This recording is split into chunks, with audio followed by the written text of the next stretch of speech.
Assalamualaikum warahmatullahi wabarakatuh. Innal hamdalillah, segala puji bagi Allah Subhanahu wa taala, nahmaduhu wa nasta'inuhu wa nastaghfiruh. Hanya kepadanya kita memuji, meminta pertolongan serta bertaubat dari dosa-dosa kita. Wa na'udzu billahi min syururi anfusina, dan hanya kepada Allah pula kita meminta agar dijauhkan dari keburukan-keburukan diri kita. Wa min sayyiati a'malina, serta dosa-dosa yang pernah kita lakukan. May yahdihillahu fala mudhillalah, barang siapa yang telah Allah berikan hidayah maka tidak akan pernah sesat selamanya. Wa may yudlil fala hadiyalah, dan barang siapa yang telah Allah sesatkan maka tidak akan mendapatkan petunjuk selamanya. Asyhadu an la ilaha illallah wahdahu la syarika lahu wa asyhadu anna Muhammadan abduhu wa rasuluh.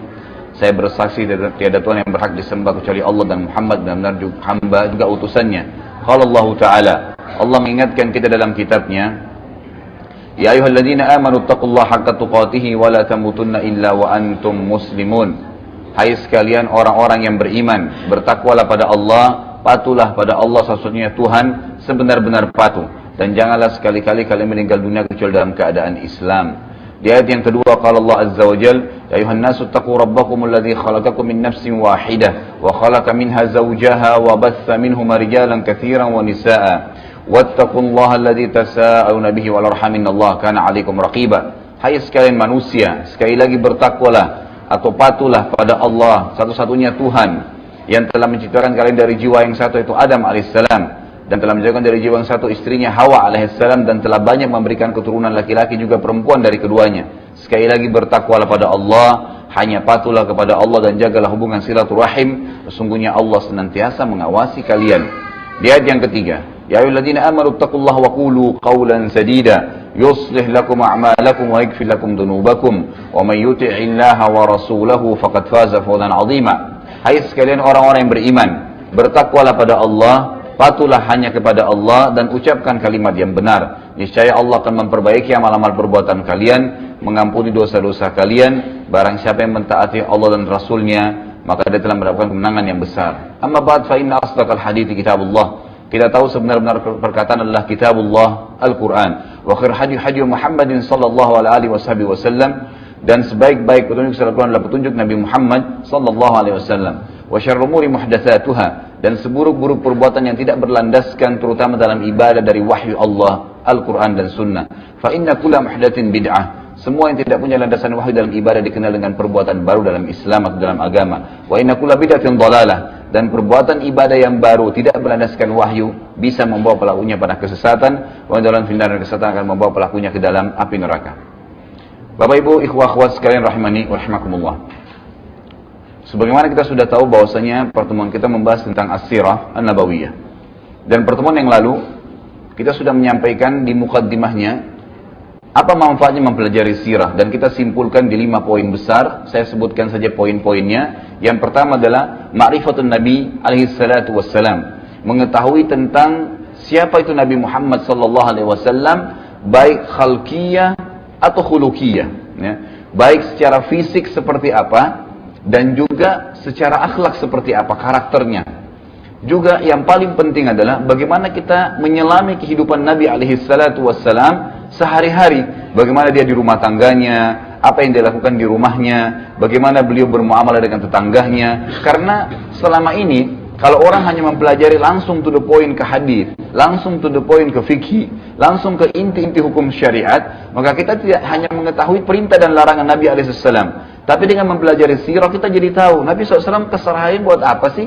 Seperti contohnya misalnya dalam hadis sahih riwayat At-Tabarani, Aisyah pernah ditanya oleh beberapa sahabat, apa yang Rasulullah SAW kerjakan di rumahnya? Maka beliau mengatakan, Aisyah radhiyallahu anha, Nabi SAW melakukan seperti salah seorang di antara laki-laki kalian di rumahnya, menjahit sepatunya atau sandalnya kalau putus atau rusak. Kemudian beliau membantu istri-istrinya dalam bekerja, sampai Nabi SAW dalam riwayat lain pernah membantu Aisyah mencuci piring. Ada perilaku-perilaku yang Nabi SAW lakukan, perilaku biasa, manusia biasa, yang kita bisa ambil pelajaran besar. Bagaimana sebenarnya seorang muslim harus hidup, tidak harus tegang. Semua itu berlalu seperti biasa. Ada saatnya kita beribadah, ada saatnya berurusan dengan urusan dunia. Dan ini tidak saya rincikan kembali karena sudah kita jabarkan pada pertemuan kita yang lalu. Yang kedua adalah ma'rifatus sahabat ridwanullahi alaihim, mengetahui tentang siapa itu para sahabat, Kenapa kisah Abu Bakar, Umar, Utsman, Ali, Talha, Zubair, Abdurrahman bin Auf dan banyak sahabat-sahabat yang dijamin masuk surga? Kenapa kisah mereka kekal dan Allah Subhanahu wa taala jaga sampai sekarang kita bisa membacanya? Agar kita mengambil pelajaran apa sih perilaku mereka keseharian, ya? Apa yang mereka lakukan pada saat pagi, siang, sore, malam hari, bagaimana tanggapan mereka terhadap ayat yang turun, bagaimana aplikasi syariat dalam kehidupan mereka, berumah tangga, bertetangga, berbisnis, apa saja. Semua itu adalah perilaku yang sebenarnya dinukilkan kepada kita agar kita mencontohi mereka dan bukan mustahil kita bersama-sama dengan mereka dijamin masuk surga. Poin yang ketiga adalah ma'rifatus sababun nuzul wa sababul wurud. Dengan belajar sirah nabawiyah kita akan mengetahui sebab turunnya ayat. Sebagaimana nanti kita akan masuk ke poin-poin dalam sirah kita, bagaimana ayat-ayat turun bersama dengan kejadian yang terjadi di zaman Nabi SAW dan sahabat ridwanullahi alaihim. Kemudian sababul wurud, sebab disebutkannya hadis. Ini juga sudah kita rincikan. Dan yang keempat adalah ma'rifatu ahwalul kuffar wal munafiqin, mengetahui tentang perilaku dan keadaan orang-orang kafir serta orang munafik. Siapa itu orang kafir di mata Nabi SAW? Sehingga kita tidak sembarangan mengkafirkan orang. Sebagaimana banyak kelompok Islam sekarang main kafirkan sana, main kafirkan sini, sementara orang itu bersyahadat. Ya, sementara orang itu masih bersyahadat. Jadi tidak bisa sama sekali kita menuduh orang kafir kecuali seperti Nabi SAW telah menuduh mereka. Begitu pula juga dengan orang-orang munafik. Dan yang terakhir adalah poin kelima, manfaat mempelajari sirah, ma'rifatu haqiqatu dinul Islamul haq. Mempelajari tentang atau mengetahui nantinya kebenaran agama Islam. Karena kalau kita pelajari dari awal rentetan sejarah bagaimana Nabi SAW diumatkan jadi Nabi, bahkan sebelumnya dari beliau lahir, keadaan Jazirah Arab, bagaimana rentetan turunnya ayat-ayat Al-Quran bertahap, sampai turunnya ayat-ayat dari Makkiyah, kemudian pindah ke Madaniyah atau di Madinah, sampai Nabi SAW meninggal dunia. Nanti akan kita lihat dengan mempelajari sirah ini, bagaimana terbentuk pribadi kita dan meyakini dengan keyakinan bahwasanya Islam itu agama yang benar. Dan kita tidak akan ragu untuk menganutnya. Memang ini agama yang turun melalui proses wahyu. Jibril turun menemui Nabi Muhammad SAW. Dan banyak sekali sahabat yang beriman kepada Nabi SAW. Baik, hari ini insya Allah kita akan masuk ke masalah lebih mendalam. Sebenarnya Bapak Ibu sekalian, kita sebenarnya bisa membahas langsung dari lahirnya Nabi SAW. Tapi saya sudah menyusun sebuah tema yang saya tidak ingin membahas dulu langsung dari lahirnya Nabi SAW, karena itu umum dibahas oleh banyak ustadz kita. Tapi saya ingin coba tarik kita jauh ke belakang dulu. Salah satu kakek Nabi SAW adalah Nabi Ibrahim dan Nabi Ismail alaihimussalam. Maka kita akan mulai dari kisah mereka, sehingga kita tahu nih bagaimana keadaan atau siapa ya jalur keturunan Nabi SAW dan bagaimana keadaan orang-orang Arab sebelum Nabi SAW diutus. Maka akan ada poin-poin penting yang dibahas adalah kisahnya air Zam-Zam, substansial judulnya, dan pembangunan Ka'bah. Dan pembangunan Ka'bah serta di dalamnya tentu ada berurusan dengan perintah tentang haji kan gitu. Dan itu insya Allah akan kita jabarkan nanti. Ini poinnya. Kalau saya lihat mungkin ini yang kita selesaikan pada hari ini. Tidak tahu kalau Allah kasih taufik bisa menyelesaikan lanjutan poin setelahnya di itu. Bagaimana masuknya agama Samawiyah, Yahudi dan Nasrani di Jazirah Arab. Jadi nanti kalau ada yang bertanya, kok bisa ada orang Arab Yahudi ya? Kok bisa menganut agama Yahudi maksud saya? Bagaimana bisa ada orang Arab yang Nasrani? Ada kisahnya tersendiri. Bagaimana agama ya properties ini atau agama Samawi ini bisa masuk ke Jazirah Arab? Sebelum Nabi SAW diutus. Sebelum Nabi SAW diutus, ini sangat penting untuk diketahui karena rentetannya banyak sekali dengan ayat dan hadis Nabi SAW. Dan akan ada kisah tentang ya penghancuran ya Abraha dengan pasukan gajahnya. Kemudian akan ada kisah juga bagaimana masuknya ya negeri Yaman di bawah kekuasaan Faris. Ini semua poin-poin penting yang akan dibahas yang menjadi mukaddimah dalam sirah kita sebelum nanti kita masuk ke poin selanjutnya ya tentang masalah bagaimana ya kelahiran Nabi alaihi salatu wassalam. Baik, kita mulai ya. Bapak Ibu sekalian rahimakumullah, semoga Allah SWT berikan taufik kita. Nabi Ibrahim alaihissalam adalah nabi yang mulia, mendapatkan julukan Abul Anbiya, ayahnya para nabi ya. Kenapa dikatakan seperti itu? Karena Nabi Ibrahim alaihissalam itu memiliki dua orang istri. Yang pertama adalah Sarah. Ya. Sarah masyhur, sangat terkenal dengan kecantikannya dan kemuliaannya, luar biasa gitu. Tentu kita tidak akan terlalu mendalam membahas tentang bagaimana keadaan atau kehidupan ya Sarah bersama Ibrahim alaihissalam, tapi ada beberapa yang disebutkan dalam ayat Al-Quran dan juga hadis Nabi SAW yang penting untuk kita ketahui berhubungan dengan pelajaran sirah kita ini. Di antaranya, Nabi Ibrahim alaihissalam pernah mengadakan perjalanan bersama Sarah ke wilayah Mesir di Afrika Utara. Pada saat sampai ke Mesir, kebetulan waktu itu rajanya Mesir di zaman itu zalim, suka sekali mengambil istrinya orang. Jadi bukan mencari perempuan umumnya, tapi istrinya orang. Kenapa? Karena dia tahu kalau, atau dalam pikiran dia pada saat itu, kalau seandainya wanita ini dinikahi oleh seorang laki-laki, pasti dia pilihan gitu, dipilih oleh laki-laki tersebut. Jadi perilakunya sangat buruk. Sarah itu sangat terkenal dengan kecantikannya. Maka Nabi Ibrahim alaihissalam waktu jalan dengan Sarah masuk ke Mesir, datanglah beberapa prajurit Raja Mesir waktu itu ingin mengambil Sarah. Maka apa yang mereka katakan? Siapa ini? Pertama ditanya, siapa ini? Maka Ibrahim alaihissalam mengatakan, ini saudariku. Nggak dikatakan istriku.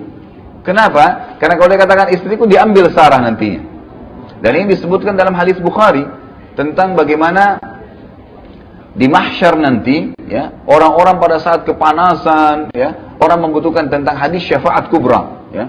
Bagaimana Nabi SAW akan memberikan syafaat nanti pertolongan kepada umatnya di padang mahsyar. Manusia pada saat sudah kepanasan, sudah menunggu lama di mahsyar, Allahu alam berapa lama sebagaimana disebutkan dalam hadis, maka ada sebagian manusia datang ke Adam lalu berkata, "Hai Adam, engkaulah ayah kami, engkaulah manusia pertama, mintalah kepada Allah yang supaya Allah datang mengadili kami ke surga atau ke neraka. Yang penting datang dulu mengadili."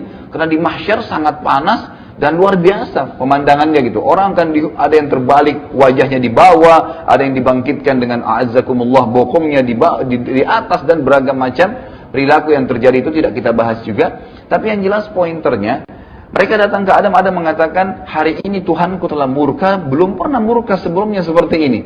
Nafsi, nafsi, saya cuma bisa selamatkan diriku sendiri. Maka kalian cobalah pergi ke Idris. Datanglah kepada Idris AS. Lalu Idris juga mengatakan hal yang sama. Intisarinya setiap nabi didatangi ya oleh manusia-manusia sampai mereka tiba kepada Ibrahim AS. Lalu Nabi Ibrahim AS mengatakan, saya tidak berani karena hari ini Tuhanku telah marah, belum pernah marah sebelumnya seperti ini, dan tidak akan marah sesudahnya seperti ini. Lalu beliau mengatakan, saya telah melakukan perbuatan salah. Apa itu perbuatan salah Nabi Ibrahim AS? Disebutkan dalam riwayat ini, saya pernah berbohong. Apa bohongnya? Waktu dia mengatakan kepada prajurit Mesir, ini saudari saya. Sebenarnya bukan bohong ya. Beliau di sini maksudnya saudari saya dalam agama gitu. Tapi beliau karena ketaatannya kepada Allah menganggap itu dosa. Jadi beliau mengatakan, saya pernah berbohong, padahal bohongnya pun sama orang kafir gitu kan. Demi untuk keselamatan istrinya, dia mengatakan ini saudari saya. Jadi Nabi Ibrahim AS mengakui dalam riwayat ini, bagaimana sebenarnya dulu dia pernah melakukan itu. Dan ini riwayat yang menjelaskan ya kejadian tadi. Kita kembali kepada kisah. Tapi karena kecantikan Sarah, maka prajurit-prajurit Raja Mesir waktu itu tetap mengambilnya. Walaupun sudah mengaku bahwasanya, nah ini adalah saudari saya. Pada saat dibawa ke istana, dan Raja Mesir melihat kecantikan dimiliki oleh Sarah, maka dia langsung ingin menjamahnya. Maka Sarah berdoa kepada Allah Azza wa Jal agar ya diselamatkan. Tiba-tiba saja tangan ya kanannya si raja itu stroke. Tiba-tiba nggak bisa bergerak. Mau menyentuh nggak bisa gitu kan. Maka dia mengatakan, apa yang kau lakukan dengan saya? Kata raja itu ya. Maka Sarah mengatakan, saya tidak berbuat apa-apa ya, saya hanya berdoa kepada Tuhan saya agar diselamatkan dari keburukanmu.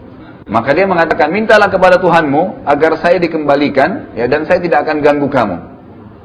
Maka Sarah pun berdoa kepada Allah Azza wa Jal agar disembuhkan orang itu sembuh gitu kan. Dia tadi belum yakin nih rajanya. Maka apa yang dilakukan? Dia dekati lagi yang kedua kalinya. Jadi dia berbohong tadi. Maka kena sakit yang sama. Tiba-tiba tangannya ingin menjamah, tidak bisa bergerak, gitu kan? Maka dia berkata lagi, mintalah kepada Tuhanmu disembuhkan dan saya tidak akan ganggu kamu. Saya janji, gitu kan? Ternyata Sarah berdoa lagi yang kedua kali, ya, dia kembali lagi sembuh. Dia mau jamah lagi, gitu kan? Sampai 3 kali. Yang ketiga kalinya, pada saat dia ingin sentuh, akhirnya kembali lagi seperti itu dan dia berkata, saya berjanji dan sudah pasti saya tidak akan ganggu kamu, disaksikan oleh semua apa yang orang-orang yang ada di istana saya ini, saya akan bebaskan kamu. Lalu dikeluarkan seorang budak wanita oleh si raja ini, itulah Hajar. Dikeluarkan oleh raja, ini saya hadiahkan untukmu, gitu.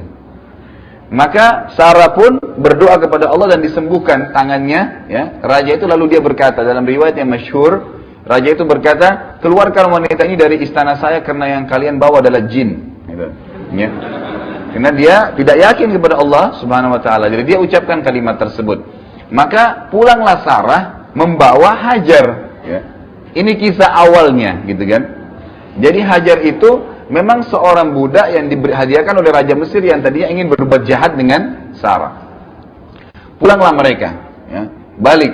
Ada beberapa riwayat, ada yang mengatakan Nabi Ibrahim alaihissalam tinggal di Palestina, ada riwayat yang mengatakan Nabi Ibrahim tinggal di Babilonia. Ya. Tapi kalau kita gabungkan kedua riwayat ini, Nabi Ibrahim alaihissalam memang lahir di kota Babilonia, ya, di Irak. Dan perlu Anda tahu, Irak itu bukan wilayah asli orang Arab, ya. Nanti akan kita pelajari di pelajaran kita di masalah Nabi Ibrahim alaihissalam. Jadi Arab itu ada dua, ada Arab musta'ribah, ada Arab asli. Ada orang Arab yang asli dan itu dari Yaman asalnya mereka, dan ada orang Arab yang terarabkan. Ini diistilahkan bagi siapapun yang menikah dengan orang Arab atau menggunakan bahasa Arab di lisannya. Makanya kita lihat seperti negara-negara di Afrika, Mesir, Tunis, Jazair, Maroko, itu semua bukan orang Arab. Ya. Itu mereka bukan orang Arab. Orang Mesir itu aslinya orang Kipti, ya, suku Kipti. Tapi karena mereka pakai bahasa Arab di negaranya dikatakan negara Arab, orang Arab gitu kan, kena bahasa. Sama dengan Tunis, Jazair, Maroko, 3 negara besar di Afrika Utara ini adalah suku barbar yang terkenal. Ya, setelah mereka masuk Islam, mereka menikah dengan orang-orang Arab, bahasanya sudah pakai bahasa Arab, maka dikatakan orang-orang Arab. Kita temukan juga Sudan, itu asli Afrika, gitu kan? Tapi jadi negara Arab. Dan seterusnya. Sama kalau kita lihat ke arah barat, itu arah timur dan arah baratnya, sama juga di Irak. Ya. Irak juga begitu, bukan negara Arab. Ya. Tapi karena mereka menggunakan bahasa Arab dan berbaur, akhirnya dikatakan negara Arab. Jadi Nabi Ibrahim AS bukan asli orang Arab. Ya. Bukan asli orang Arab.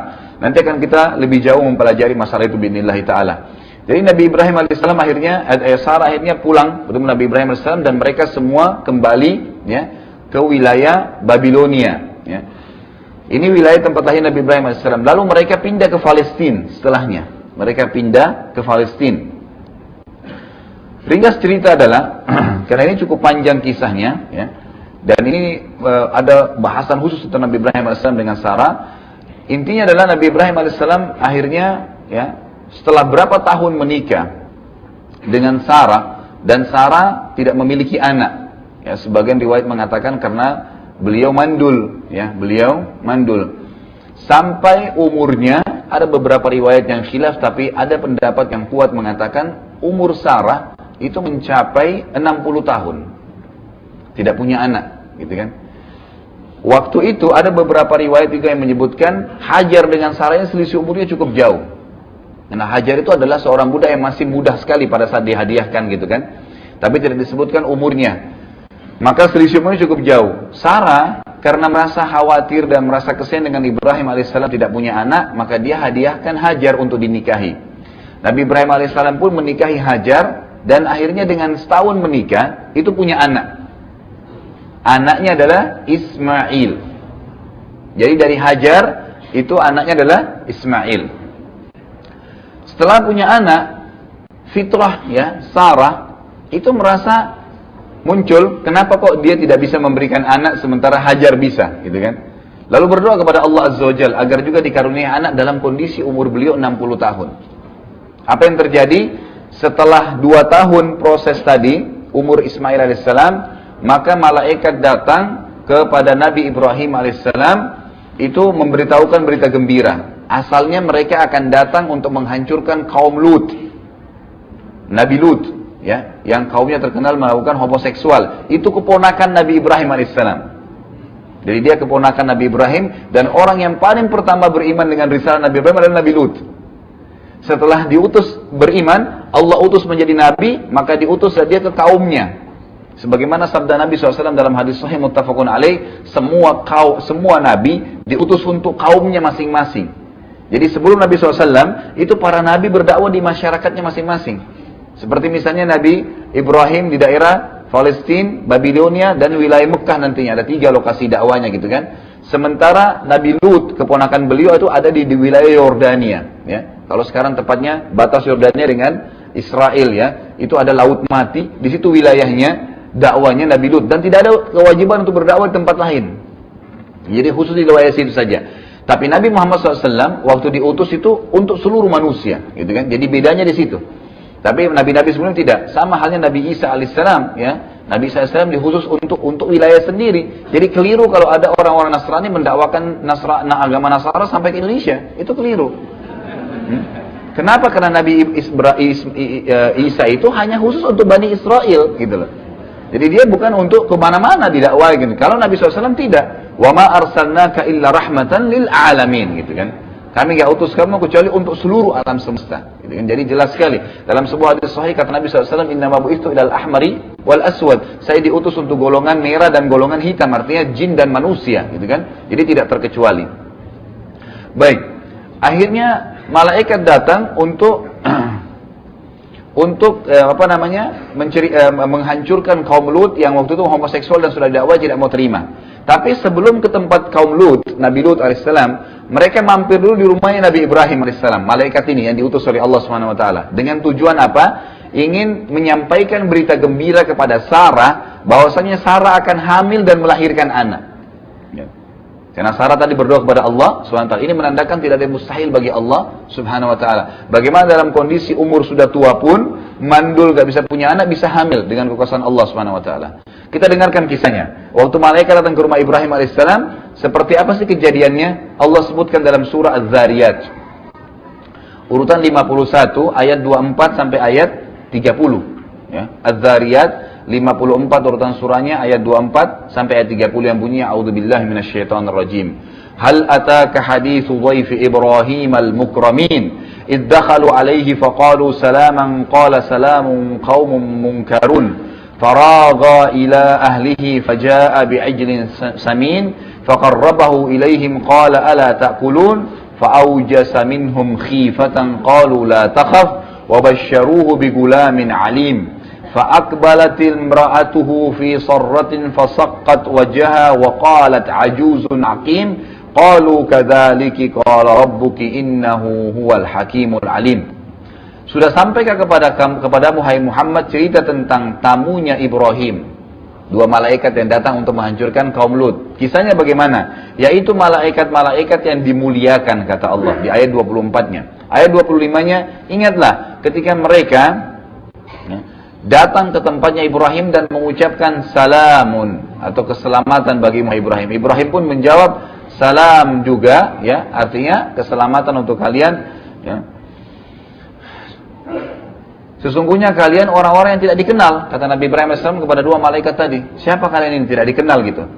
Maka dia pun Ibrahim AS ini terkenal dengan karamnya, ya, sangat ringan tangan, sangat suka dengan tamu gitu.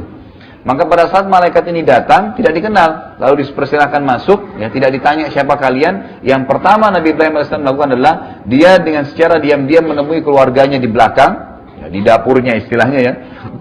Kemudian dia menyembelih seekor anak sapi yang gemuk, ya, langsung dimasak dan dihidangkan gitu kepada tamunya. Jadi tanpa menanyakan, ya, siapa kalian gitu. Dan ini sebuah perilaku yang diberikan atau kata ulama tafsir menandakan contoh yang sangat baik dari Nabi Ibrahim alaihissalam. Ya, kalau sudah ada yang datang ke rumah, nggak usah dimulai dengan su'lan dulu, kan gitu. Siapa orang ini dan segalanya, berikan sesuatu, mungkin minuman, mungkin makanan yang bisa ditolong, lalu tanya, ada apa kira-kira kebutuhannya gitu kan. Nabi Ibrahim alaihissalam melakukan itu dalam ayat ini. Jadi kemudian dia ke keluarganya menyiapkan seekor sapi kecil, gemuk yang kecil, yaitu biasanya sapi pilihan gitu kan. Kemudian dimasak dan dihidangkan langsung. Lalu tak kala dihidangkan kepada mereka, kepada 2 malaikat tadi, Ibrahim lalu berkata, silahkan dimakan gitu ya. Ini ayat 27-nya, ayat 28, tapi mereka tidak mau makan. Karena itu Ibrahim merasa takut terhadap mereka. Ya, merasa takut terhadap mereka dan berkata, janganlah kamu takut atau jangan engkau takut wahai Ibrahim, Dan mereka menyampaikan berita gembira kepada Ibrahim tentang akan lahirnya seorang anak bagi Ibrahim yang bernama Ishak. Ya, yang bernama Ishak. Inilah dari Sarah, gitu kan. Jadi nanti di sini kisahnya, rentetannya sudah mulai masuk lebih dalam. Bagaimana Sarah akhirnya punya anak setelah berdoa kepada Allah Azza wa Jalla dan umurnya sudah sangat tua dan dia akim. Memang dia orang yang mandul, gitu kan. Lalu dikatakan kemudian istrinya, ya Sarah tadi, istrinya Ibrahim AS, datang memekik lalu menepuk mukanya sendiri seraya berkata, artinya dia kaget gitu, kok ada berita gembira dari malaikat nih, dia akan hamil dan punya anak gitu. Dia mengatakan, sungguhnya aku seorang wanita yang tua dan mandul. Lalu para malaikat menjawab, demikianlah Tuhan kalian memfirmankan, ya, sesungguhnya dialah yang maha bijaksana lagi maha mengetahui. Artinya Allah Subhanahu wa taala mampu membuat apapun, bahkan Allah mampu membuat semua wanita hamil tanpa laki-laki kalau Allah mau. Nah, gitu. Bisa melahirkan, punya anak, bisa punya keturunan, tidak harus berhubungan biologis antara suami istri. Tapi itu kekuasaan Allah Azza wa Jalla. Lalu kisahnya adalah Sarah hamil dan akhirnya melahirkan seorang anak yang bernama Ishak. Ya. Jadi di sini Nabi Ibrahim alaihissalam, nanti kita akan kembali kepada atas tadi bahasan awal, kenapa diberikan julukan Abul Anbiya, ayahnya para nabi, karena dari dua istrinya, dua-dua anaknya nabi, Ismail dan Ishak, gitu. Dua-duanya nabi. Nabi Ibrahim alaihissalam akhirnya jadi mempunyai dua orang putra, dua-duanya nabi, Ismail alaihissalam dan Ishak alaihissalam. Ismail, ya, pada saat dia baru lahir dan sudah masyhur kisahnya, saya ringkaskan kembali gitu kan, yang mungkin Bapak Ibu sudah tahu. Kemudian pada saat ya, selesai melahirkan tadi, ya, Sarah, Allah Azza wa Jal memerintahkan Ibrahim AS untuk membawa Hajar dan anaknya Ismail. Kemana? Ke Mekah. Sudah masyhur, ya. Dibawa ke Mekah. Waktu akan pergi, Nabi Ibrahim AS tidak menceritakan kepada Hajar dan anaknya Ismail. Tidak, Ismail memang masih kecil, ya, masih menyusui. Tapi tidak menceritakan kepada, ya, Hajar, kita mau kemana nih? Tidak diceritain. Dibawa aja, naik unta sampai tiba di Mekah. Mekah waktu itu padang pasir, nggak ada pohon, nggak ada orang, lembah gitu. Jadi kalau Anda lihat, ya, gambar aslinya Ka'bah itu ada pegunungan sekelilingnya dan itu lembah. Makanya hikmahnya di sana tidak pernah hujan. Satu kali hujan banjir pasti. Karena memang lembah. Ya itu lembah. Jadi kalau turun hujan dari gunung itu pasti ngumpuk semua di Ka'bah itu. Seperti kejadian beberapa tahun yang lalu, ya. Mungkin masih ada fotonya itu sampai di pintu Ka'bah banjirnya gitu kan. Itu mungkin tahun 60-an ya terjadi di Mekah dulu. Itu karena memang tidak pernah hujan, dengan hikmah Allah. Pada saat hujan pun maka terjadi banjir. Waktu itu tidak ada pohon, tidak ada makanan, tidak ada orang, nggak ada kehidupan gitu. Padang pasir, ya, lembah. Tetapi sebagian ulama mengatakan memang asalnya, ya, Ka'bah itu asasnya sudah ada. Asasnya sudah ada. Dan pernah Ka'bah itu dibangun oleh Adam alaihissalam dengan Syith, anaknya. Atau anak Nabi Adam namanya bernama Syith, ya. Mungkin yang Bapak Ibu kenal Qabil dan Habil kan gitu. Tapi ada lagi yang satu namanya Syith, dan Nabi Adam alaihissalam punya banyak anak. Syith ini anak yang sangat saleh, tapi dia tidak diangkat menjadi nabi. Khilaf di antara ulama. Tapi dikatakan tidak diangkat menjadi nabi karena sudah disepakati 10 abad, ya. Dari zaman Nabi Adam alaihissalam itu tidak ada syirik. Tidak dibutuhkan nabi. Gitu kan? Nanti setelah adanya kesyirikan, barulah Allah Subhanahu wa taala mengutus Idris alaihissalam, gitu kan? Jadi konseptualnya di sini jelas. Lalu Ismail alaihissalam dibawalah Hajar dengan ibunya Hajar oleh Ibrahim alaihissalam ditaruh. Pada saat tiba di lembah itu lalu diletakkan langsung, ditaruh aja. Silakan turun di sini. Hajar bingung. Berkata dalam riwayat Sahih, "Hai Ibrahim, ya, apakah Anda meletakkan kami di lembah ini? Tidak ada kehidupan, tidak ada orang." Kemudian Nabi Ibrahim waktu turun itu langsung mau jalan gitu. Loh, ini nggak ada keterangan, nggak ada kejelasan, apa ini, kita mau buat apa di sini gitu, ya. Lalu Nabi Ibrahim AS karena merasa sedih sebenarnya, ini kan perintah Allah, cuma datang wahyunya apa? Antar istrimu dan anakmu Hajar dan Ismail ke Mekah, bas di lembah itu saja, selesai. Apa untuk apa di sana nggak jelas, ditaruh aja di sini, pokoknya perintah Allah begitu, nanti datang perintah setelahnya. Maka Nabi Ibrahim AS pun lakukan saja, patuh, ya. Taruh istri dan anaknya, tidak dijelasin. Karena dia merasa sedih, dia nggak lihat kepada Hajar, terus membelakangi. Hajar mengikuti di belakang. "Hai Ibrahim, apakah engkau membiarkan kami di lembah ini? Gitu kan, tidak ada kehidupan, tidak ada orang. Nabi Ibrahim tidak jawab sampai 3 kali bertanya. Akhirnya Hajar berkata, dan ini riwayat sahih menjelaskan bagaimana keimanan ya Hajar alaihissalam. Dia mengatakan, Allahu amaraka bihadza. Baik, kalau kau tidak bisa jawab Ibrahim, saya ingin tanya, karena ini kan sudah tahu, Hajar tahu ini ada Nabi Allah. Apakah Allah yang menyuruh engkau melakukan ini? Maka Nabi Ibrahim AS menganggukkan kepalanya sambil menangis gitu, sedih ya Nabi Ibrahim AS waktu itu. Maka Hajar menjawab pertanyaan membesarkan jiwanya dan suaminya juga. Dia mengatakan, idzan la yudayyi'ana. Kalau begitu Allah tidak akan membiarkan kami. Kata-kata lan dalam bahasa Arab itu ada, bahasa Arab kan ada 3 ya. Ada la yang berarti tidak, ada lam dengan mim tidak pernah, dan ada lam dengan nun lan tidak pernah. Di sini dikatakan idzan la yudayyi'na, tidak akan pernah Allah menghilangkan kami, dengan keyakinan luar biasa. Maka Nabi Ibrahim pun alaihissalam mengikuti wahyu langsung pulang gitu. Hajar kisahnya sendirian nih sama Ismail. Dalam riwayat yang masyhur, dalam riwayat Bukhari, riwayat Muslim cukup banyak. Lalu akhirnya dia ya duduk di padang pasir, tidak ada sebuah pohon yang menaunginya, menyusui anaknya. Setelah beberapa saat dia merasa kekurangan, haus, panas gitu kan. Mau butuh air, dia mau kemana nih gitu. Maka dia pun keliling untuk mencari air, Tidak ditemukan di sekitar situ. Lalu akhirnya dia mendapati 2 bukit yang kita sudah tahu, Safa dan Marwah. Naiklah dia ke Safa, sebuah gunung yang besar, Marwah sebuah gunung yang besar. Tentu sekarang tidak terlalu kelihatan besar ya, karena sudah di keramik. Dulu itu sangat tinggi gunung itu gitu kan. Ya. Jadi kalaupun sekarang kita juga dari dekat Ka'bah, dekat tawaf jalan itu sebenarnya sudah tinggal menukik tuh. Cuma sudah di keramik jadi tidak terasa gitu kan. Dan perlu Anda tahu nanti kalau sa'i haji itu tidak perlu sampai ke atas ya. Makanya Bapak Ibu naik sampai ke atas itu nggak perlu. Yang penting sudah naik menanjak itu sudah cukup, sudah bisa memulai sa'inya. Baik, dia naik ke Safa. Kenapa tuhnya sampai naik ke Safa? Karena di padang pasir kalau tempat itu kering sekali, biasanya dan panas matahari itu sangat ya panas gitu kan. Nanti matahari itu bisa memantulkan cahaya air dari tempat lain. Tapi dia fata morgana, nggak ada gitu kan. Itu sering terjadi karena panasnya cuaca. Mungkin kalau di sini juga sangat panas cuaca. Kalau Bapak Ibu lagi perjalanan yang jauh gitu kan, coba lihat di kejauhan seperti ada genangan air, padahal sebenarnya tidak ada. Itu pantulan dari tempat lain gitu kan. Maka Hajar alaihissalam itu melihat dari Safa, seakan-akan di Gunung Marwah itu ada air. Nggak ada, baiklah dia sa'i tadi. Sa'i itu artinya berjalan. Ya, jadi istilah sa'i itu adalah berjalan gitu kan.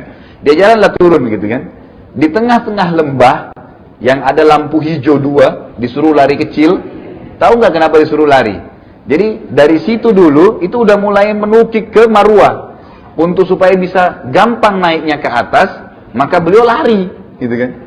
Lari dulu supaya nanti naik ke atas Marwah itu bisa lebih gampang gitu. Naiklah ke Marwah, dilihat lagi ke arah Safa, seakan-akan ada air tapi tidak ada. Turun lagi dia ke Safa sampai 7 kali. Yang gitu. Apa yang terjadi yang paling besar yang kadang-kadang tidak disentuh secara imaniah oleh para ustadz kita, Bapak Ibu sekalian, adalah Hajar alaihissalam karena memang patuh kepada Allah dan mengikuti perintah suaminya tadi, lalu apapun yang dia kerjakan, termasuk ya sa'i tadi mencari air untuk Ismail, niatnya hanya sebagai seorang ibu saja. Karena dia tulus untuk itu, Allah jadikan selama orang sa'i sampai hari kiamat Hajar panen pahalanya. Ini dari sisi imani yang tidak disadari. Apa pelajaran paling besar? Bahwasanya ya, siapapun yang mengerjakan sesuatu karena Allah, berjalan ingin jenguk orang tuanya, menjenguk saudaranya yang sakit, membantu orang, setiap langkah itu bernilai pahala di sisi Allah SWT. Dan ada pasti bekasnya. Selama ketulusan itu ada. Di sini Hajar hanya sekedar mau cari air buat anaknya, nggak ada pikiran lain. Ya, tapi itu sesuatu perilaku yang baik. Dan tadi dia patuh dengan perintah Allah kepada suaminya dan dia dukung suaminya untuk itu, maka Allah SWT memudahkan. Selama orang sa'i, bayangkan nih, kalau orang sa'i, saya berapa kali pergi, kalau haji, kalau umroh, itu apalagi Ramadan, luar biasa. Jutaan orang di situ kan. Berapa banyak tuh pahalanya gitu kan. Kalau Allah catatin satu sa'i, satu pahala saja per orang, kali sekian juta, kali setiap hari gitu kan. Sampai hari kiamat itu berapa banyak pahala yang dipanen oleh Hajar alaihissalam. Berarti bentuk ketaatan kepada Allah dan suami itu sesuatu yang luar biasa ya bagi seorang wanita. Baik, kita kembali ke poinnya. Setelah 7 kali dia berjalan, dia melihat, baru Hajar menyadari ternyata ya tidak ada air di sini gitu. Dan Ismail itu ditinggal sendiri, karena tempatnya Ismail cukup jauh dari situ. Ternyata waktu Hajar, karena sudah keletihan, capek mencari, tidak dapat, ada beberapa asar, tapi yang paling rajih sebenarnya Jibril alaihissalam datang. Datang tapi tidak lihat oleh Hajar, lalu mengebaskan sayapnya sehingga membuat tanah di padang pasir itu mengeluarkan air, mata air, yang kita tahu dengan Zam-Zam, gitu kan? Ada riwayat lain yang mengatakan keluar Zam-Zam itu mata air dari bekas telapak kaki untanya Nabi Ibrahim alaihissalam, tapi ini marjuh, pendapat yang ya tidak terlalu kuat ya, lebih kuat tadi Jibril alaihissalam yang datang. Ada pendapat lain juga yang mengatakan bahwasanya keluar dari sentakan kaki Nabi Ismail pada saat menangis, gitu kan? Tapi yang paling kuat adalah Jibril alaihissalam datang. Jibril alaihissalam datang dan mengebaskan dengan sayapnya sehingga keluarlah mata air tersebut. Baik, ada pertanyaan kecil. Selama ini Bapak Ibu sekalian sudah tahu Zam-Zam itu namanya air ya? Tahu nggak apa artinya Zam-Zam? Ya. Jadi Zam-Zam itu pada saat dilihat airnya oleh Hajar alaihissalam, karena gembiranya gitu kan, maka beliau membuat seperti bendungan. Kalau orang lagi di pantai itu buat bangunan gitu kan, padang itu pasir dikumpulin, takutnya airnya habis karena ini padang pasir gitu kan, maka dikumpullah sambil mengucapkan Zam-Zam gitu loh, berkumpullah gitu. Jadi Zam-Zam itu artinya berkumpul gitu kan. Maka ditutuplah. Kata Nabi SAW dalam hadis Bukhari Muslim, semoga Allah merahmati ibunya Ismail. Kalau dia biarkan, maka akan menjadi lautan yang luas. Gitu kan. Tapi karena ketakutannya seorang ibu, jangan sampai habis nih air gitu kan. Maka ditutuplah, ditahan. Jadi akhirnya dia cuma sekedar seperti mata air seperti itu. Gitu. Baik, akhirnya Hajar pun alaihissalam minum dari situ, mulailah hidup. Karena yang paling penting air. Dan subhanallah, Zam-Zam itu sebagaimana dalam hadis sahih dikatakan Zam-Zam ya bagi orang yang meminumnya, boleh niat apa saja. Ya. Sebagaimana Imam Syafi'i rahimahullah mengatakan, saya minum Zam-Zam dengan 3 niat. Saya minta agar ya panahan saya tidak pernah meleset, kemudian dan itu berhasil, kata Imam Syafi'i rahimahullah, berhasil, saya tidak pernah meleset lagi setelah minta di Zam-Zam, dari minum Zam-Zam itu. Saya meminta agar yang kedua menjadi alimnya muslimin, menjadi ulama, ternyata benar. Dan yang ketiga saya minta dimasukkan surga dengan minum Zam-Zam. Jadi jangan minum Zam-Zam cuma minta disembuhin penyakit itu kecil gitu kan. Minta semuanya. Ya. Tapi Zam-Zam ya bukan datang kepada orang yang dianggap pintar, airnya diludahi terus diminum gitu kan. Itu penipuan ya, penipuan terhadap masyarakat. Jangan pernah Anda minum air yang ditiup-tiup oleh orang, nggak pernah itu. Nabi SAW tidak pernah tiup-tiup air, apalagi meludah. Iya kalau sikat gigi, kalau enggak gitu kan. Kan mentransfer penyakit ke kita gitu. Baik, tapi kalau memang Anda mau benar, kembali kepada Zam-Zam. Zam-Zam memang benar. Dan kata Nabi SAW, Zam-Zam itu minuman sekaligus makanan yang mengenyangkan. Itu hadis sahih, kan gitu. Jadi makanya orang minum Zam-Zam itu sudah cukup bagi dia walaupun tidak makan. Beberapa sahabat pernah selama 3 pekan di Mekah, mereka tidak makan apa-apa, cuma minum Zam-Zam dan tercukupkan gitu. Ya. Itu sebuah ya, Allah Azza wa Jalla, sebuah karunia dari Allah SWT kepada umat ini. Baik. Hiduplah Hajar pada saat itu. Nabi Ibrahim alaihissalam waktu pulang ya, dalam perjalanan berdoa kepada Allah Subhanahu wa taala. Berdoa kepada Allah Subhanahu wa taala. Ini ya, dalam Al-Quran dikatakan terjemahnya, sesungguhnya saya meninggalkan keluarga saya biwadin ghairi dzi zar'in inda baitikal muharram. Ya Allah, aku meninggalkan istri anakku di sebuah wadin itu lembah. Biwadin ghairi dzi zar', tidak ada sedikit pun pohonnya. Kata-kata zi dalam bahasa Arab atau zu itu berarti sesuatu yang melampaui batas. Misalnya orang yang kuat menghafal, dia dikatakan ya, misalnya orang yang suka menghafal bahasa Arabnya ya, misalnya hafidh ya, orang yang kuat hafalannya. Tapi kalau memang dia kuat sekali melampaui batas, kapasitas mereka katakan zu hifdz. Orang ini zu hifdz, luar biasa hafalannya. Jadi kata-kata zu atau zi digunakan untuk sesuatu yang melampaui batas. Maka kata Ibrahim alaihissalam, biwadin ghairi zi zar'in, di lembah yang tidak ada satupun rumput, nggak ada gitu. Jadi kosong sekali gitu. Inda baitikal muharram, tapi poinnya di lokasi tempat rumahmu yang muharram. Ini menandakan ulama tafsir bilang Ka'bah itu asasnya sudah ada, tadi yang saya katakan. Dan mulailah mereka menjabarkan dengan beberapa asal yang menyebutkan bahwasanya pernah dibangun oleh Nabi Adam alaihissalam dan Syir, kemudian dengan berjalannya waktu hancur gitu kan. Nanti Nabi Ibrahim alaihissalam diperintahkan untuk membangun kembali Ka'bah itu. Jadi Ka'bah bukan baru dibangun pada saat itu, tapi sudah ada sebelumnya, nanti pondasinya sudah ada lalu dibangun kembali. Lalu Nabi Ibrahim SAW pada saat berdoa, Nabi Ibrahim pun menyebutkan dalam doanya yang masyhur yang mengatakan, ya, kirimlah orang-orang kepada istri dan anak saya gitu, supaya mereka tidak sendirian, gitu kan. Maka Allah SWT pun menerima doanya. Apa yang terjadi? Ada sebuah kasus terjadi pada saat itu. Masyarakat Arab saya katakan yang asli turunannya itu di Yaman. Tidak ada waktu itu di selain di Yaman. Nggak ada di selain di Yaman. Di Yaman dulu ada terkenal sekali pada zaman Nabi Ibrahim SAW itu sebuah bendungan. Namanya Ma'rib. Saddul Ma'rib. Ya. Saddul Ma'rib ini saat itu adalah bendungan. Ma'rib nama kotanya, nama lokasinya gitu. Masyarakat Yaman itu luar biasa kehidupannya. Sangat makmur, sangat luar biasa gitu. Tentram, semuanya luar biasa gitu. Apa yang terjadi? Karena mereka kufur terhadap nikmat Allah Subhanahu wa taala, maka akhirnya dihancurkan oleh Allah Subhanahu wa taala bendungan tersebut, ya. Itu ada kisah tersendiri, disebutkan juga dalam Al-Qur'an. Pada saat hancur bendungan tersebut, orang-orang Arab ini nggak punya lagi sumber kehidupan. Mulailah suku-suku Arab asli ini keluar dari Yaman, gitu kan, untuk mencari lokasi yang ada airnya. Karena nggak ada air, mereka nggak bisa hidup, ya. Makanya Allah SWT mengatakan dalam Al-Quran, وَجَعَلْنَا مِنَ الْمَاءِ كُلَّ شَيْءٍ حَيٍّ. Kami menjadikan segala sesuatu dari air itu bisa hidup. Ya. Kalau makanan itu mungkin hanya sekedar menutupi, tapi air nggak bisa, maka bisa meninggal, gitu kan. Ini sesuatu yang sangat penting. Maka Allah SWT menceritakan tentu dalam Al-Quran tentang kisah penghancuran atau hancurnya bendungan itu, ya. Dan kemudian lalu Allah SWT mengganti tadinya di sebelah bendungan itu, sebelah kanannya itu ada, sebelah timurnya itu ada pohon-pohon buah-buahan, sebelah baratnya itu pohon sayur-sayuran, ya. Jadi mereka kaya sekali, makmur sekali gitu. Keluarlah suku-suku Arab ini dari Yaman. Salah satu yang jadi saksi bahasan kita adalah satu suku besar bernama suku Jurhum. Suku Jurhum. Ini suku yang masyhur sekali, termasuk besar gitu.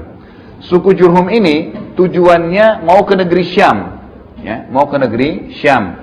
Tentu kalau Anda lihat peta Jazirah Arab itu berbentuk, ya, agak miring, kemudian ada sedikit lengkungan, ini Jazirah Arab, gitu kan. Kalau kita lihat, ya, Yaman itu berada di selatan Jazirah Arab, jadi Yaman lebih dekat dengan kita. Makanya Nabi SAW menjadikan, ya, miqatnya, tempat niatnya orang Asia Tenggara, ya, kita ini sampai ke belakang gitu kan, itu Yalamlam namanya, di Yaman. Jadi kalau sudah dekat dengan Saudi gitu kan, biasanya disampaikan oleh pramugara atau pramugaranya, ini udah lewat di atas, ya, Yalamlam maksudnya, itu tempat miqat di Yaman. Karena Yaman lebih dekat, di selatan Jazirah Arab, di bagian bawahnya, kita di bagian selatan Jazirah Arab. Kemudian kalau kita naik lagi, di utaranya Jazirah Arab itu ada negeri Syam. Syam ini 4 negara sekarang, Yordania, Palestina, Lebanon, dan Syria. Ini punya rentetan sejarah yang sangat besar, nanti akan sering kita sebutkan lokasi ini. Yaman, Jazirah Arab umumnya, kemudian negeri Syam. Baik, suku Jurhum waktu hancur bendungan tadi dari Yaman tujuannya mau ke negeri Syam, karena Syam terkenal banyak laut, ada banyak sungai gitu kan, kehidupannya bagus gitu, ya, tidak ada masalah di sana. Pada saat mereka jalan di tengah-tengah Jazirah Arab itu ada kota Mekah, ya, Madinah gitu kan. Mereka lewat agar mereka bisa hidup, ya, sampai ke negeri Syam. Itu di pinggiran, ya, di pinggiran Jazirah Arab itu ada Laut Merah, ya. Itu batas antara Asia dengan Afrika gitu kan. Jadi sekarang Saudi dengan Mesir, kan gitu. Itu ada Laut Merah, tempat di mana Firaun ditenggelamkan oleh Allah Azza wa Jalla. Lalu lewat dari situ agar mereka bisa hidup dari laut itu. Waktu Mekah ini kebetulan sangat dekat dengan Laut Merah itu. Kayak sekarang, itu kan Jeddah, kalau Anda pernah lihat ada lautan, itu Laut Merah, kan gitu. Itu bagian dari Laut Merah. Jadi sebenarnya Mekah sangat dekat dengan laut, sekitar 60-70 kilo gitu kan. Maka mereka lewat, suku Jurhum ini lewat di sekitar situ. Tujuannya agar tetap bisa hidup sampai ke negeri Syam. Ngambil dari lautan tadi, ikannya dan segalanya gitu. Waktu mereka lewat di sekitar Mekah, mereka tahu tuh ada dikenal ini ada lembah nih di sini, tapi mereka nggak tahu ada apa di situ. Mereka dikagetkan karena melihat di atas lembah Mekah, Ka'bah itu ada burung yang berterbangan dan mengelilingi lokasi itu. Biasanya ini berarti ada air. Biasanya begitu gitu. Maka pimpinannya mengatakan, ini dari mana nih airnya? Tidak pernah ada seperti ini sebelumnya gitu kan. Kira-kira bagaimana nih? Apa yang coba utus orang deh. Lihat, kok bisa? Berarti ada air di sana. Datanglah 2 orang gitu kan dari suku Jurhum ini, berhenti mereka istirahat terus datang ke sekitar lembah Mekah atau Ka'bah tadi. Mereka dikagetkan di sana ada Hajar dan Ismail hidup di sekitar mata air tadi, gitu kan? Ini langsung ya, sebelum ada bangunan-bangunan rumah gitu. Karena doanya Nabi Ibrahim alaihissalam tadi, tiba-tiba ini kejadian semua terjadi nih. Ya, gitu. Maka datanglah mereka. Pada saat mereka datang, karena mereka terkenal dengan zuhuluk, ya, akhlaknya yang mulia, mereka nggak merampas air itu, tapi mereka mengatakan, air ini adalah milik anda, wahai Hajar, gitu kan? Kami suku ini keluar dari Yaman karena ceritanya seperti ini kronologisnya. Kami hanya minta satu, kami akan tinggal bersama anda di sini, hidup dari mata air ini, dan kami akan bayar upeti. Kami akan bayar upeti. Maka Hajar salam setuju. Datanglah suku tersebut, semua satu suku datang ke situ. Akhirnya mereka mulai membangun tuh rumah-rumah, mulai membangun perekonomian di Mekah. Itu awalnya kisah Mekah, dari lembah tidak ada apa-apa sampai masuk suku Jurhum ini. Kemudian mulailah hidup dengan Hajar dan Ismail alaihissalam. Lalu mereka hiduplah dari air tersebut, dan Hajar hidup lebih berkembang lagi karena ada upeti yang dibayar dari makanan, dari uang, gitu kan. Hiduplah suasana di Mekah pada saat itu. Nabi Ismail alaihissalam berkembang nih. Nabi Ibrahim ini belum datang nih, belum pernah lihat, ya. Ini karena Nabi Ibrahim alaihissalam itu nunggu wahyu. Ini kapan nih saya diperintahin untuk ke sana, gitu kan? Karena semua berhentian dengan wahyu, gitu kan? Ini seorang nabi. Sampai Nabi Ismail alaihissalam, itu menikah. Ya. Menikahnya dengan siapa? Anak kepala suku Jurhum. Anak kepala sukunya. Maka Nabi Ismail tadinya nggak bisa bahasa Arab, jadi bahasa Arab. Karena memang dia bergabung dan menikah. Maka dari sinilah keluar istilah ada Arab asli, ada Arab musta'ribah. Ada Arab yang asli, ada Arab yang terarabkan. Termasuk Nabi Ismail alaihissalam. Karena menikah dengan orang Arab tadi, kemudian punya keturunan, gitu kan. Nanti akhirnya keturunan Nabi Muhammad SAW. Di antaranya keturunan adalah Nabi Muhammad SAW. Menikahlah dengan anak kepala suku Jurhum, gitu. Ada sebuah riwayat sahih yang menjelaskan, tapi ini tentu kita tidak sebutkan semua ya, karena cukup panjang kisah tentang masalah Ismail, bagaimana kehidupan di Mekah. Tapi ada poin-poin penting disebutkan. Di antaranya riwayat Bukhari, bahwasanya Nabi Ibrahim alaihissalam lalu dapat perintah untuk datang ke Mekah, menjenguk keluarganya, gitu kan. Pada saat datang ke Mekah, Nabi Ismail alaihissalam sudah menikah, gitu kan. Lalu dia datangi rumahnya, Nabi Ismail alaihissalam, tentu petunjuk dari Allah Subhanahu Wa Taala, memberikan salam kepada istrinya dari belakang, ya, di dalam rumahnya, gitu kan. Lalu Nabi Ibrahim tanya, di mana suamimu Ismail? Dia mengatakan, suami saya lagi pergi. Saya tanya, bagaimana kehidupan kalian? Oh, kehidupan kami susah, begini, semua keluhan. Semua isinya adalah keluhan, bermasalah, begini, begitu, macam-macam, gitu kan. Tapi tidak disebutkan, intinya adalah dia mempermasalahkan kehidupannya dengan Ismail. Selalu ada saja masalah gitu. Masalah ini tidak cukup, masalah ini tidak cukup semuanya. Lalu Nabi Ibrahim setelah mendengar mengatakan, sampaikan kepada suamimu Ismail, telah datang seseorang bernama Ibrahim. Dia katakan ayahnya. Dan menitipkan pesan agar mengganti tiang rumahnya.